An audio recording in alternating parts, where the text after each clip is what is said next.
kedvenc ital, sört nagyon szeretem, és itt is jó sörök vannak. Kedvenc étel, igazából a bigafarkát imádom. Sziasztok, kedves kultúrtapasztalósok, üdvözlök titeket San Sebastiánban. Éppen a munkahelyemen ülünk a Café de la Conchában Péterrel és Eszterrel.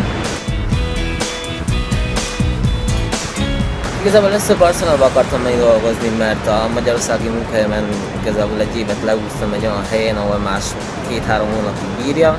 Aztán ott végül találtam egy hónapon belül egy munkát, utána találkoztam egy másik ember, akinek van egy étterme Kanári-szigeteken, és ott kaptam egy lehetőséget, oda mentem térre dolgozni. Aztán ott találkoztam a párommal, aki San Sebastiánban lakik, és megkérdezte, hogy szeretnék itt lakni vele. Ez lassan több mint egy éve volt, úgyhogy azóta itt engedtem a napjaimat.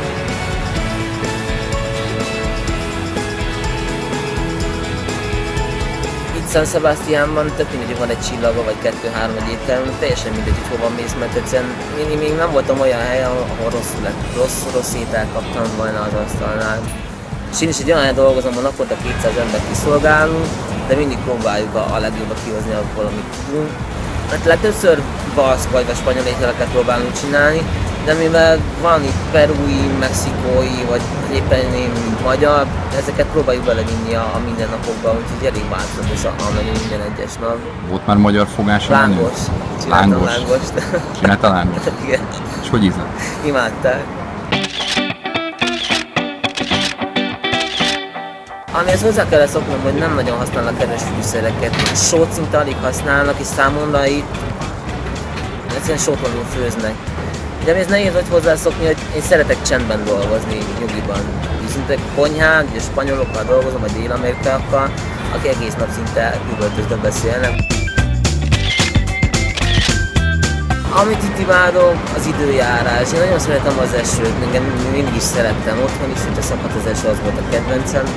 Amit nagyon-nagyon szeretek az, ahogy az idős emberek költöznek, nem hagyják el magukat szinte soha. Egyszerűen nem lehet megmondani az emberekről, hogy hány évesek.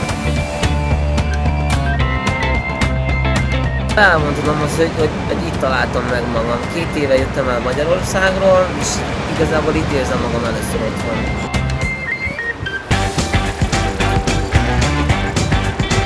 Aki szeret enni, ez mindenképp jöjjön ide, de itt az élet a gasztronómiáról szól, és tényleg akárhol mész, mindenhol van valami finom, amit megkaphatsz.